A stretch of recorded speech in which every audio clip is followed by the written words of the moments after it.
Et nous sommes de retour sur ce plateau pour la dernière partie de cette émission. Nous abordons notre sujet sur le Togo.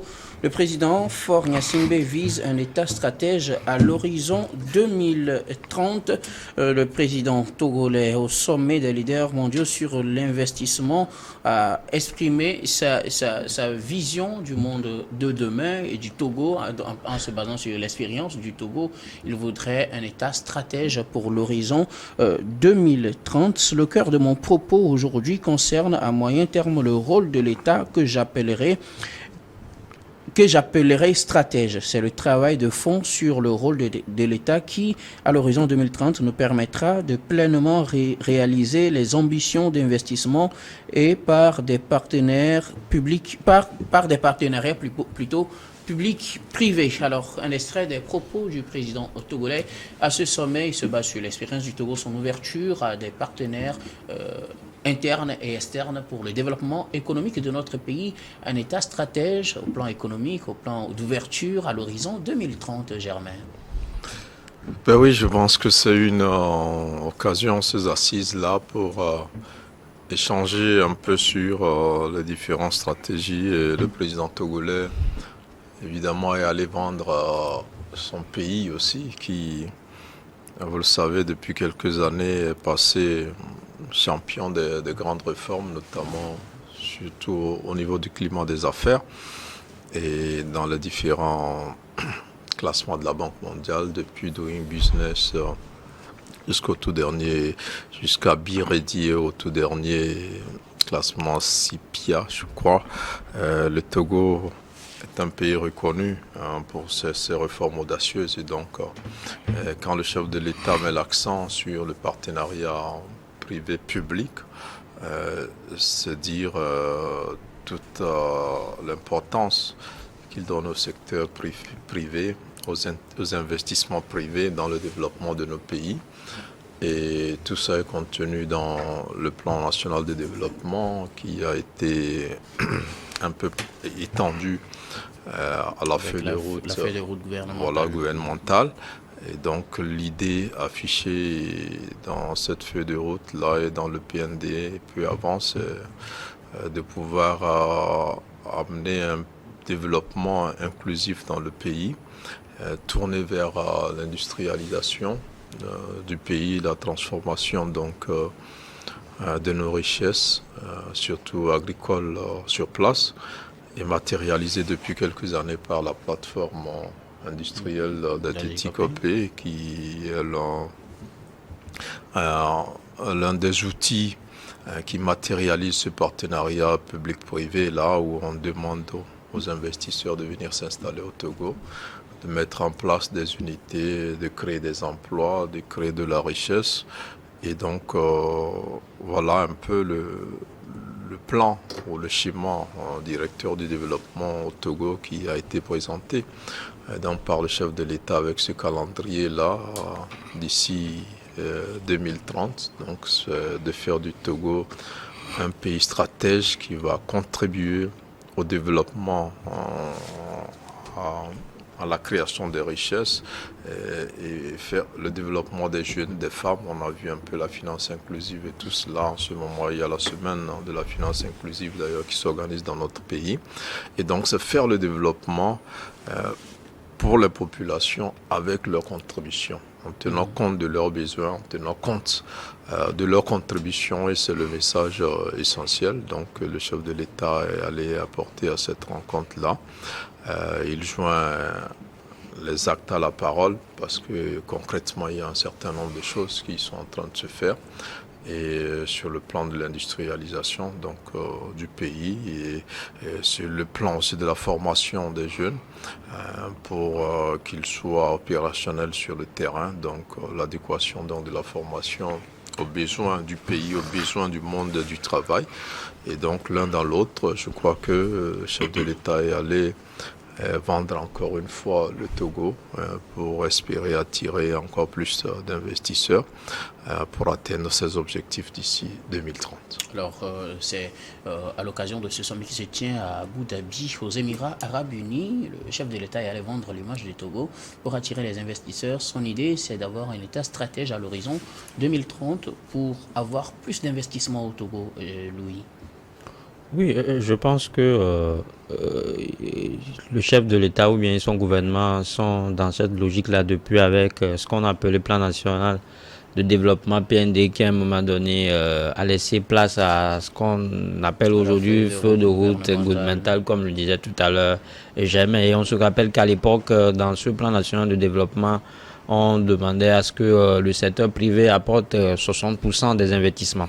Et donc malheureusement, je ne dirais pas malheureusement, mais ça n'a pas fait un long feu. À l'époque, les gens avaient endossé la responsabilité à la crise Covid-19, ce qui, à mon humble avis, ne devait pas être le cas parce qu'il faut des études, des prospectives et il faut également tenir compte de ces genres d'aléas parce que gouverner, c'est prévoir. Maintenant, ce qui est dit, l'État stratège, c'est justement assurer la réalisation des investissements à travers des partenariats publics et privés. Et donc, ça veut dire que si de telles déclarations est faite, ça veut dire que l'État en réalité accorde une attention particulière à ce qu'on appelle le secteur privé aujourd'hui au Togo. Je suis citoyen de ce pays et je fais partie de ce secteur privé-là, parce que je viens d'une presse privée, oui. Et donc je ne vois pas moi malheureusement l'engagement de l'État justement à faire promouvoir ou bien à développer le secteur privé. Et je pense que c'est toute une difficulté, c'est un parcours de combattant aujourd'hui pour les jeunes Togolais d'entreprendre. Tout récemment ou bien actuellement sur le tapis, sur le sujet qui fait l'actualité, c'est justement le sujet relatif à nos opérateurs économiques de zone Wi-Fi qui sont obligés de débourser des sommes colossales avant justement de se lancer dans cette activité-là. Et donc, quand vous voyez tout cela, je pense que c'est tellement compliqué pour le secteur privé aujourd'hui. Et quand on veut avoir un État stratège en 2023, en 2030, qui est peut-être conforme à ce que faisait déjà l'ancien ministre de la prospection et de l'évaluation des politiques, M. Kako Nubokbo, avec le dossier ou bien avec le fameux projet Togo 2030, Togo Vision 2030. Je pense que c'est presque la même chose. Mais sauf qu'ici, on est en train de mettre le curseur sur le secteur privé. Et donc, ça veut dire que le secteur privé doit normalement se porter très bien, et que quand ce secteur-là se porte bien, ça doit normalement dépendre de l'État. Ça veut dire de comment est-ce que l'État essaie de favoriser ou bien comment est-ce que l'État contribue d'une manière ou d'une autre à l'émergence de ce secteur privé-là. Et donc, je disais que c'est difficile pour les jeunes aujourd'hui d'entreprendre et je citais l'exemple de la situation relative aux donateurs de zone Wi-Fi. Et à côté, il y a pas mal d'impôts, il y a pas mal de taxes à payer. Je ne suis pas contre le paiement des impôts, mais à un moment donné, il faut qu'on essaie d'alléger les tâches.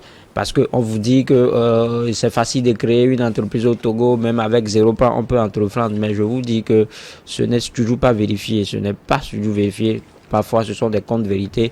Vous devez devoir vous lancer. La création technique, oui. Maintenant, comment faire marcher avec tout ça? Ouais, comment faire marcher? Mais avant que votre création ne soit actée, il faut que vous ayez justement au CFE. Ouais. Et on ne va pas à CFE à 0 francs. Donc, tout cela, je pense que la réalité, elle est toute. Et elle est toute, donc c'est pour ça je dis que théoriquement ou bien à vue de la première vue, on peut penser que les choses sont aussi faciles que ça et qu'on peut s'appuyer sur le secteur privé comme cela se doit, mais ce n'est pas le cas. Et donc quand on parle d'un État stratège et quand le chef de l'État a fait de telles déclarations devant une si grande tribune, je pense qu'en revenant au pays, il va justement avoir un regard attentif envers le secteur privé pour que les choses aillent désormais mieux. Justin Anani, un État stratège à l'horizon 2030 avec une plus grande ouverture aux partenaires techniques et financiers. C'est une belle ambition. Quand vous écoutez le chef de l'État parler, c'est pas la première fois. J'ai l'impression que généralement, ce ne sont que des annonces, les catalogues de bonnes intentions. Mais quand vous allez sur le terrain, ce que vous allez constater ne reflète pas la réalité. J'en ai pour preuve comment le PND a été vanté avec projet Vision 2030. Tu parles de l'économie, tu parles du développement du Togo. Mais l'autre constat, c'est quoi? Entre la parole et l'acte, il y a une grande différence. Malheureusement, c'est le constat. Et cette jeunesse-là qui est laissée pour compte aujourd'hui, on parle du secteur privé. Et le secteur public par rapport au secteur privé, je pense que c'est le secteur privé qui ramasse le gros lot. Mais c'est ce secteur-là qui est en difficulté aujourd'hui. En matière d'employabilité. Tout à fait. Okay. Et en matière même d'investissement, je pense que l'État a un grand rôle à jouer. Et si on s'en va un peu sur le terrain de l'agrégat de l'État, tout ce qui est investissement, tout ce qui est dépenses publiques, dépenses privées, je pense qu'on te verra toujours à dire.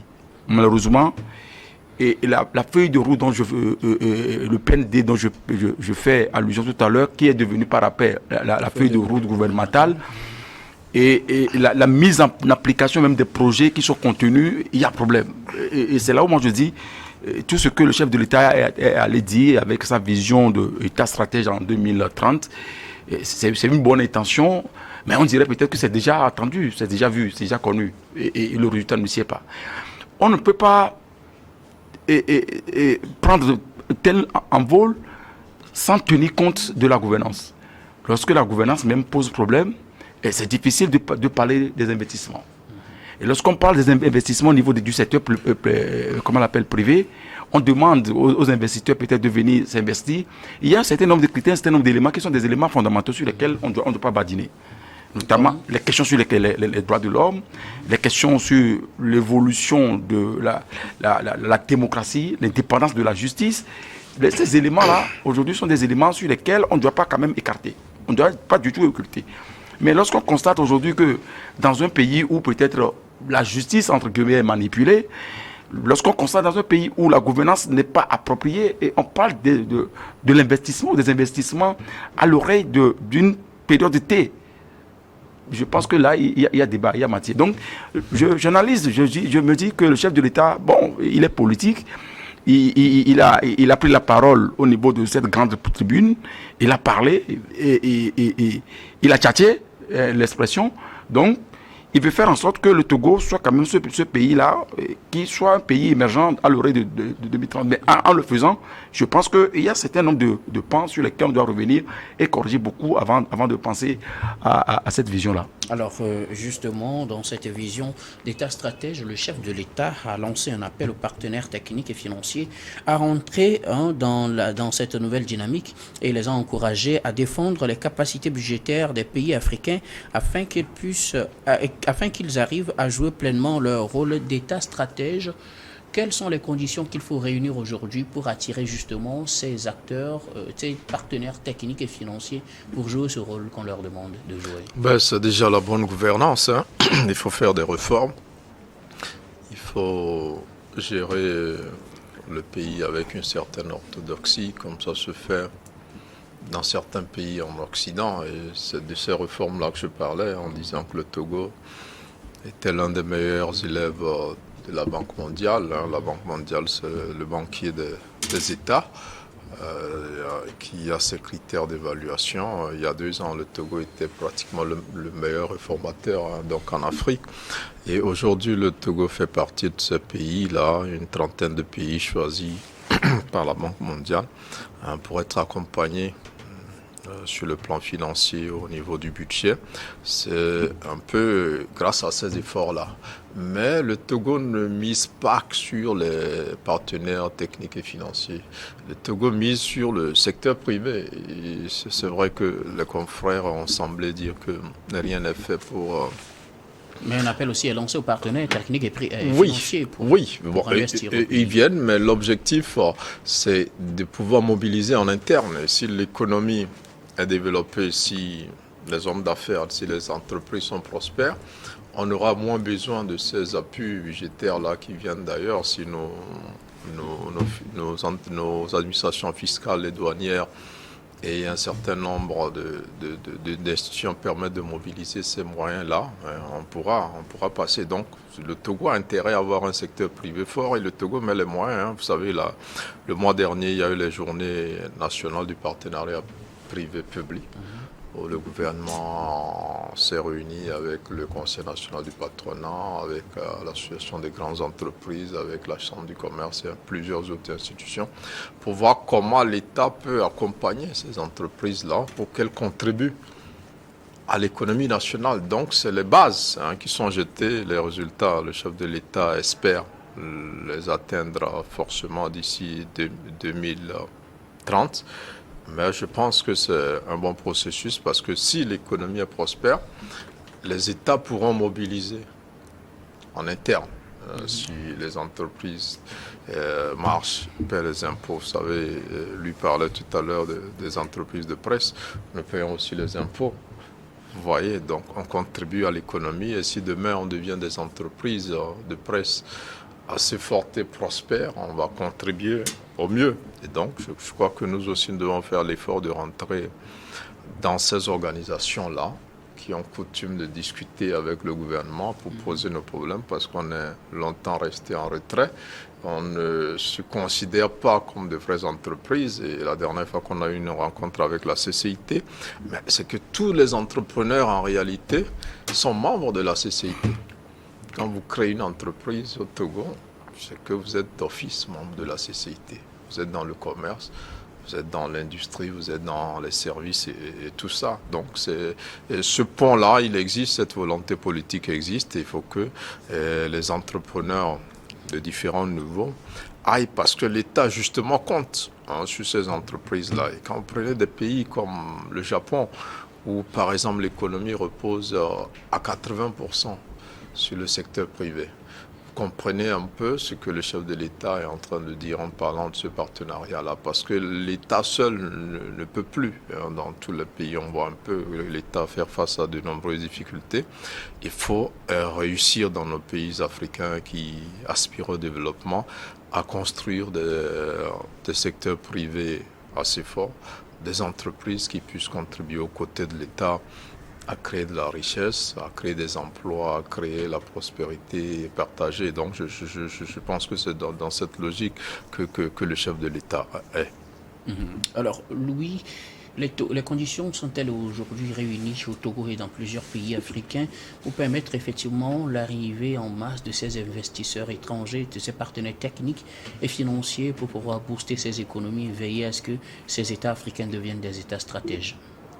Oui, je ne parlais pas de conditions, mais je parlais plutôt de la faisabilité de la chose. Et je crois qu'on a déjà commencé avec ce qui se fait là-bas à PIA, plateforme industrielle de la distribution, et jamais l'a évoqué, même si aujourd'hui beaucoup de pays sont encore réticents à s'engager. Donc, mais vous voyez, ce qu'il faut aussi, quand vous parlez de conditions, beaucoup l'ont dit, c'est la bonne gouvernance aujourd'hui. Il faut que nous ayons une justice qui soit prête à rendre justice à tout le monde. Il ne faut pas avoir une justice à 12 vitesses. On ne doit pas avoir une justice pour les faibles et une justice pour les forts. Et donc, il faut d'abord commencer par là. Il faut que l'État s'engage véritablement à aider le secteur privé. Parce qu'aujourd'hui, c'est de ça qu'il est question.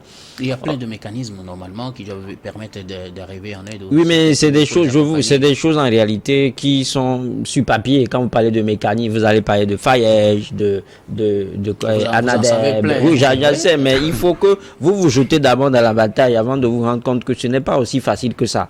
Et je sais de quoi je vous parle. Donc, c'est pour ça, il faut de véritables réformes qui vont impacter impacter sérieusement le secteur en question. Et donc, au-delà de ça, il faut justement qu'on essaie d'alléger un peu les taxes douanières. Je l'ai dit tout à l'heure, c'est aussi ça qui tue. C'est-à-dire, il faut, quand vous démarrez tout droit et qu'on vous demande de payer un certain nombre de pots, ça rend la tâche difficile pour les uns et les autres. Et donc, ça ne vous permet pas de faire long pot. Vous êtes obligé à un moment donné de fermer les portes parce qu'avec l'OTL, l'Office togolais des recettes, là-bas, on ne badine pas avec le regroupement, avec le regroupement.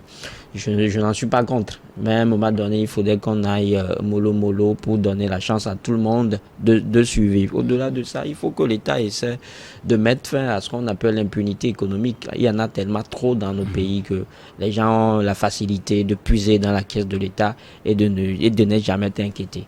Vous allez, certainement que vous avez déjà débattu ici ce sujet-là, le fonds Covid-Gate, qui à un moment donné, le dossier a été à un moment donné clôturé, mais malheureusement, ces derniers jours, la Sénat a recentré le débat. Tout cela prouve suffisante qu'on dise ou pas, il y a toujours de la gabegie financière, il y a toujours des malversations financières qui se font ici et là dans le pays, mais puisque les gens ne sont pas inquiétés, ils sont encouragés et ils pensent qu'ils vont toujours continuer par le faire. Et donc quand vous voulez mobiliser, quand vous voulez avoir un État stratège et vous voulez justement mettre le focus sur le privé, je pense qu'il faut décourager ces gens d'actes. Il faut également qu'on arrive à cultiver ce qu'on appelle aujourd'hui la reddition des comptes.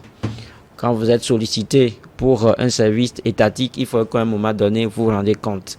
Et il faut que vous convoquez peut-être la PES de vous dire que voilà la mission qui nous avait été confiée et qu'arrivé à ce moment, on a pu faire cela et on a pu faire ceci. Et j'ai toujours donné l'exemple de cette société-là. Je n'ai rien contre elle. La SAFER qui s'occupe de l'entretien routier, qui s'occupe de la construction et de la surveillance des postes de péage, qui malheureusement n'a jamais fait de compte en fait aux Togolais, mais ces derniers temps, on est obligé de mettre aussi les conducteurs de taxi ou bien les motocyclistes en fait à payer les frais de péage. Donc c'est des choses en réalité qui ne garantissent pas un climat favorable à un État stratège dont parle le chef de l'État. Quelqu'un l'a dit que c'est un vieux discours, que ça ressemble à un déjà attendu. Et il faut que cette fois-ci qu'on y mette de la volonté, il faut qu'on y mette de l'État et de l'engagement étatique dedans. Si vous réclamez la reddition des comptes, c'est les redditions publiques pour qu'on puisse savoir effectivement au niveau de nous autres citoyens qui ne sont pas dans les arènes du pouvoir pour savoir qui fait quoi, qui apporte combien, pour qu'on sache aussi que ces fonds collectés ne vont pas dans les poches des individus. Ok. Juste, Dani, oui. Les conditions sont aujourd'hui réunies, peut-être pour vous, selon vous, au Togo, pour que ces investisseurs puissent venir. Que faut-il faire alors? Non, il faut aller en profondeur au niveau des réformes. Lorsque vous parlez de l'État stratège, mais il faut également parler de la stratégie. La stratégie consiste à corriger beaucoup de choses. Mon confrère a si bien fait de les énumérer tout à l'heure. Parce qu'on ne peut pas extrapoler en estimant que ça, bon, ok, on peut fermer les yeux là-dessus, on continue. Non, ça ne peut pas rassurer. Quelqu'un qui veut investir dans un pays doit avoir des garanties. Comme? Ah, mais la justice, j'en ai parlé, la bonne gouvernance. Il y a des éléments qui sont des éléments sur lesquels on ne doit pas quand même occulter. Et en le faisant, je pense que ça rassure. Mais lorsque ce n'est pas le cas, et qu'on note dans ce pays-là la fuite des capitaux, ça, il faut également revenir là-dessus, la fuite des capitaux. La réduction des comptes, on n'en trouve pas. Les jeunes qui sont là, qui veulent maintenant investir dans un domaine, peut-être créer un PME, et puis à un moment donné, c'est la course, je ne sais pas comment l'exprimer. Je pense que déjà, ça faut se les donner. Maintenant, sur l'autre volet, je me pose beaucoup de questions, parce que la plupart du temps, depuis, je crois bien avant 2020 ou 2020, ou intervalle de 2020, et toutes les visions sont échelonnées sur 2030. Oui. Mais du point de vue politique, je me pose la question, je retourne vers la constitution togolaise. Le mandat présidentiel est à 5 ans. Si on tient compte du mandat actuel du chef de l'État, ça fait en 2025. Ouais. Mais si tant est que on a une vision, on projette une vision sur 2030, et que dans la logique de l'évolution des choses aujourd'hui, avec C'est le mandat, 2025. quatrième mandat, ou c'est pas, et que les populations, les panafricains sont aujourd'hui fatigués de ces chefs d'État là qui font au-delà de 3 mandats. Si demain ou après-demain on organise une élection et que le chef de l'État font ainsi perd les élections. Il y a la continuité de l'État. Mais attention, Normalement, c'est une question de. il y a la continuité de l'État. Cela ne devrait pas poser problème. Ça ne devrait pas poser problème, mais le cas d'espèce du Togo, c'est l'exception. Parce qu'il y a tellement des points sur lesquels on doit quand même revenir là-dessus pour parler de l'investissement. Vous voyez l'état actuel de nos hôtels. Il y a des infrastructures qui sont là. Vous voyez actuellement l'état de nos routes. Actuellement, il pleut à Lomé. Vous voyez les conditions dans lesquelles sont les populations. Il y a certains éléments qu'on ne doit pas... Parce que c'est le volet économique. Tout à l'heure, je faisais allusion un peu aux agrégats de l'État. Je sais ce que je dis. Mais quand on tient compte de ces éléments-là, et avec la fuite des capitaux que nous avons, on n'arrive pas à arrêter, entre guillemets, les voleurs. Et ça va poser problème. Ça va poser problème. Et ça ne va pas rassurer ceux-là qui ont des sous pour venir investir au Togo. C'est fondamental. Merci beaucoup. Nous arrivons malheureusement à la fin de cette émission, même si le débat devient de plus en plus intéressant. Nous allons aller avec les derniers mots pour clôturer cette émission. Je voudrais bien commencer par vous, Justin Anani. Non, s'il y a quelque chose... chose... sujet de votre choix, bien sûr. Non, s'il y a quelque chose à faire, j'invite les gouvernants togolais à revoir leur copie. Parce que sincèrement, ça ne va pas au Togo. Surtout avec cette saison de pluie que nous traversons là, c'est très difficile. Ce qui se passe au Ghana, Dieu merci que ce n'est pas arrivé au Togo. Mais quand vous voyez l'état dans lequel se trouvent les populations aujourd'hui, même vous allez dans les lacs, vous allez dans le Yoto, avec le débordement du fleuve Mono, attention, c'est pas ce qui va se passer. Et surtout avec les alertes météo. Tout à fait. Donc j'invite sincèrement les premiers responsables, les décideurs, à revoir leur copie, à faire en sorte que les Togolais puissent quand même vivre mieux sur la terre de leurs aïeux avant de partir un jour. Merci beaucoup à vous, Justin Anani. Je rappelle que vous êtes journaliste, analyste politique. Ce fut un plaisir de vous avoir sur ce plateau. C'est également un plaisir pour moi de vous retrouver. C'est tellement que très prochainement, on se rencontre ça. Ah oui, vivement qu'on se rencontre très prochainement. Vos derniers mots, Germain Pouli. Dernier mot, non, je voulais juste quand même dire qu'il y a des choses qui se font au Togo qui sont appréciables. Il y a beaucoup de choses aussi à améliorer, hein, même, donc qu'il faut encourager parce que ça, c'est dans notre intérêt. Quand j'ai écouté les confrères, je pense qu'il y a quand même l'État a manqué de communiquer par endroits. Quand j'écoute certains de mes confrères, quand on parle de SAFER, on sait ce que SAFER donne, c'est 30 milliards par exemple en 2022, c'est connu. Il y a la reddition des comptes. Le tribunal du commerce vu doté par exemple du matériel de visioconférence la dernière fois, pour faciliter le règlement des litiges au niveau des entreprises et tout ça. Donc il y a beaucoup de choses qui se font. Il faut que le gouvernement communique un peu parce qu'on a besoin d'un État ouvert aux investisseurs parce qu'ils viennent contribuer à créer la richesse et les emplois. Et surtout inviter les Togolais à investir, à croire que leur pays a des potentialités et à ne pas penser que c'est les étrangers qui viennent faire de l'argent au Togo. Il y a de réelles opportunités. Il faut que les Togolais songent à investir dans leur propre pays. Merci beaucoup à vous, Germain Pouli, journaliste, directeur de publication de Togo Réveil. Merci d'être passé sur ce plateau. Merci beaucoup. Nous allons terminer avec vous, Louis Kamago. Oui, mon sujet, c'est un coup de gueule hein, par rapport à ce qui se passe récemment dans le secteur de la santé avec la vente parallèle des médicaments. Qui malheureusement débouche sur des condamnations et passe ici et là, qui à mon avis ressemble à ce qu'on peut appeler saupoudrage de la situation, parce que si on est arrivé là, c'est parce qu'à un moment donné l'État a échoué et politiquement. Ce n'est pas pour autant qu'il ne faut pas condamner aussi. Condamner, ce n'est qu'une façon isolée de résoudre le problème. Aujourd'hui, ce que demandent en fait les médecins, ce que demandent les agents de santé, c'est d'arriver peut-être à faire le bilan de l'approche contractuelle des hôpitaux, parce qu'à un moment donné, on a constaté que c'est justement l'échec de cette approche-là qui a fait qu'aujourd'hui, on est arrivé à ce genre de dysfonctionnement dans nos hôpitaux, parce qu'on ne peut pas comprendre pour que dans des hôpitaux contractuels, les médicaments à usage régulier soient en fait absents. Merci beaucoup à vous, Louis Kamako, également journaliste, analyste politique. Merci d'être passé sur ce plateau. Merci également à vous. Grand merci également à vous de nous avoir suivis. C'est la fin de ce numéro de Regard Croisé. Je vous retrouve demain avec le même plaisir pour la suite du programme du soir sur New World Info.